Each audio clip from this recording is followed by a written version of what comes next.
ريبيرو يستقر بشكل كبير على خوض مواجهات بتروجيت اليوم بالشناوي وياسر إبراهيم وأشرف داري ومحمد شكري وعمر كمال عبد الواحد وديانج وقاسم إبراهيم وقفشة وبن شرقي وطاهر وجرادي شار، وخوض مواجهات منتخب الشباب بمصطفى شوبير وبيكم وياسين مرعي وكريم فؤاد وهاني وبن رمضان وزيزو وأحمد رضا وتريزيجيه والشحات وشريف، ويضع العش وسيح أبو دلاء بعدما قرر السماح بمشاركة كل الشباب مع منتخب الشباب.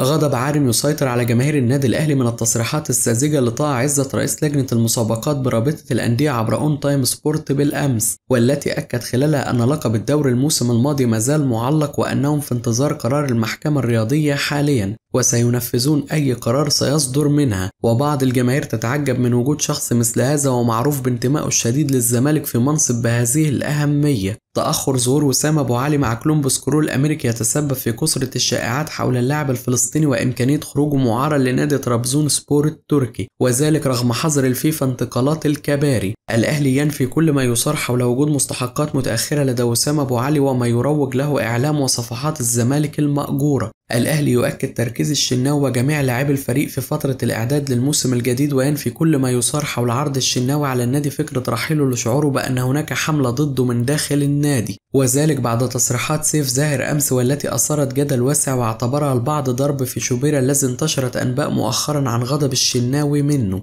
تقارير صحفية تؤكد أن أحد الأندية القطرية عرض مؤخرا على أشرف داري التواجد معه في الموسم المقبل براتب أكبر من راتبه بالأهلي، لكن اللاعب أغلق الباب تماما وأكد على رغبته في الاستمرار بالأهلي لتأكده من أن هذه الخطوة قد تصعب كثيرا فكرة عودته للمنتخب المغربي مجددا والتي يسعى لها في الوقت الحالي. تقارير صحفية تؤكد أن نادي الزمالك عرض مؤخرا على حسام عبد المجيد 30 مليون جنيه في الموسم الواحد لإقناعه بالتجديد والتراجع عن خطوة الانتقال للأهلي. جماهير الأهلي والزمالك تحتفل بإمام عاشور ومحمد عبد الله ومروان عطية وزيزو ومحمد الشناوي ومحمود بن تاج وحسام عبد المجيد على مواقع التواصل الاجتماعي بعد حصدهم العديد من جوائز الأفضل في الموسم الماضي. أحمد سامي مدرب الاتحاد السكندري يتحفظ على ضم مصطفى البدري لاعب الأهلي لعدم الاقتناع بمستواه في الوقت الحالي واتجاه في الأهلي لفسخ عقد اللاعب بالتراضي. علي معلول يرفض حذف اسم الأهلي من بايو الانستجرام الخاص به ويفضل تغييره من لاعب في الأهلي إلى لاعب سابق بالأهلي اعتزازا بالفترة التي قضاها مع الفريق الأحمر.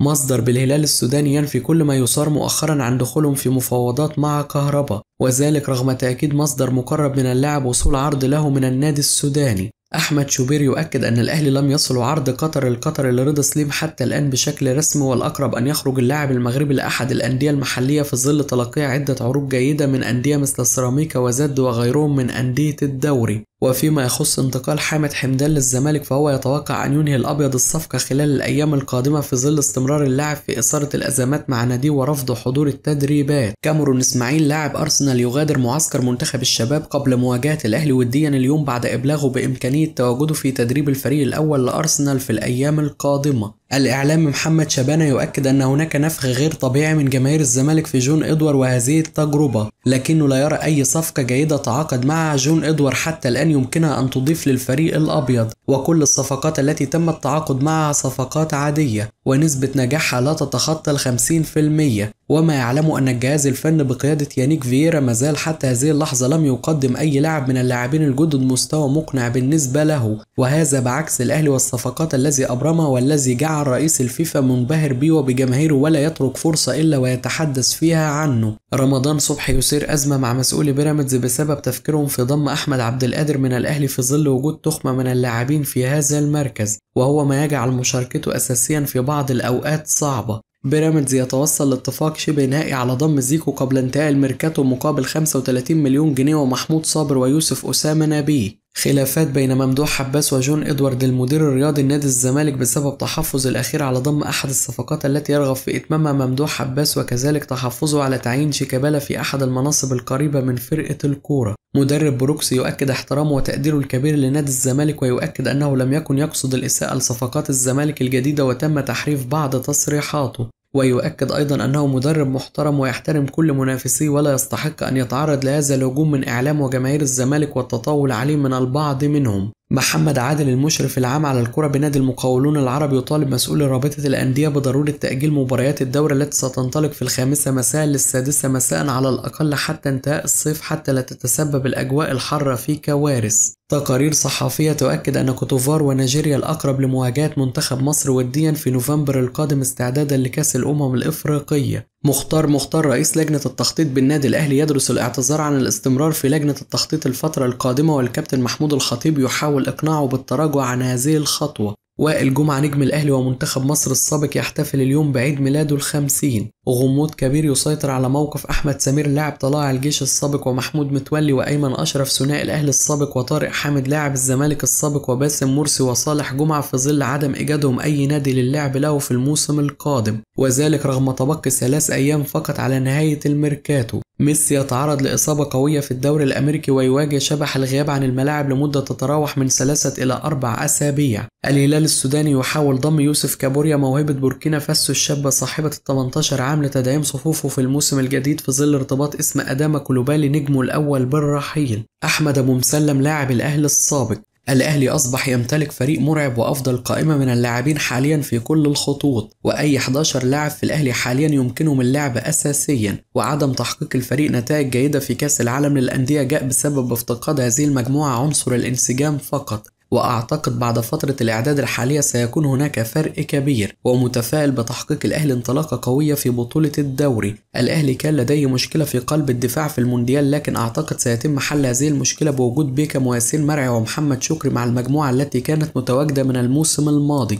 أليو ديانج لاعب مميز جدا لكنه قنبلة موقوتة في النادي الأهلي في الوقت الحالي، وذلك بسبب ما حدث معه من كولر سابقا وتفريط الأهلي فيه بسهولة، وأعتقد اللاعب غاضب من هذا الأمر، ولذلك هناك بعض المشكلات في تجديد عقده حاليا، ومن حقه أن يطلب ما يشاء بعد ما حدث معه. وللأسف كولر الفترة الماضية أثر سلبا على تفكير بعض اللاعبين منهم ديانج وعبد القادر. بالتأكيد ليس هناك شيء اسمه الفوز بكل المباريات، لكن كواليتي اللاعبين في الأهلي حاليا يؤكد أن الفريق مطالب بذلك، وهذا بالتأكيد سيشكل ضغوط كبيرة للاعبين. نادي البنك الأهلي من الأندية التي دعمت صفوفها بشكل جيد جدا قبل بداية الموسم، وأعتقد سيكون منافس قوي على المربع الذهبي الموسم القادم. للأسف في مصر لا يوجد نظام اللعب المالي النظيف، وهو ما يجعل هناك فوارق كبيرة جدا بين الأندية في التدعيمات في كل ميركاتو. قرار بيع الأهلي لوسام أبو علي صائب جدا، والأهلي يستحق التحية على بيع اللاعب الفلسطيني بهذا الرقم، فكان من الصعب أن يحقق النادي هذا الرقم مجددا لو كان استمر اللاعب الفترة القادمة.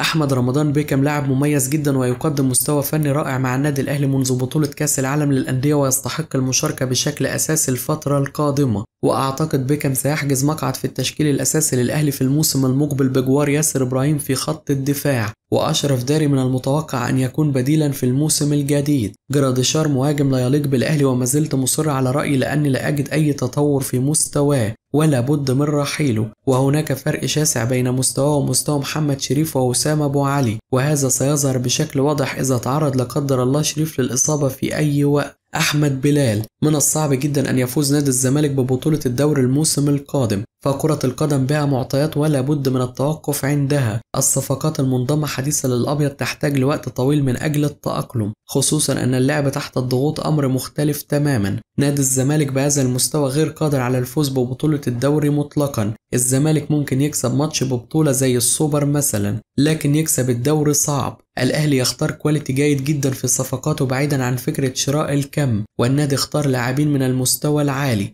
حتى أن هناك بعض العناصر المنضمة لديهم إمكانيات تسمح لهم بالتطور واللعب على المستوى الدولي مثل ياسين مرعي ومحمد شكري. مصطفى العيش سيكون له دور بالتأكيد مع الفريق الموسم المقبل وقد يكون بديلا. عودة أليو ديانج أمر رائع لتدعيم خط الوسط، ومحمد علي بن رمضان أثبت جدارته جيدا في كأس العالم، والأهلي قام بإضافة عناصر جيدة جدا إلى القوام الأساسي، وأعتقد أن الميركاتو الحالي شهد تدعيم قوي للفريق.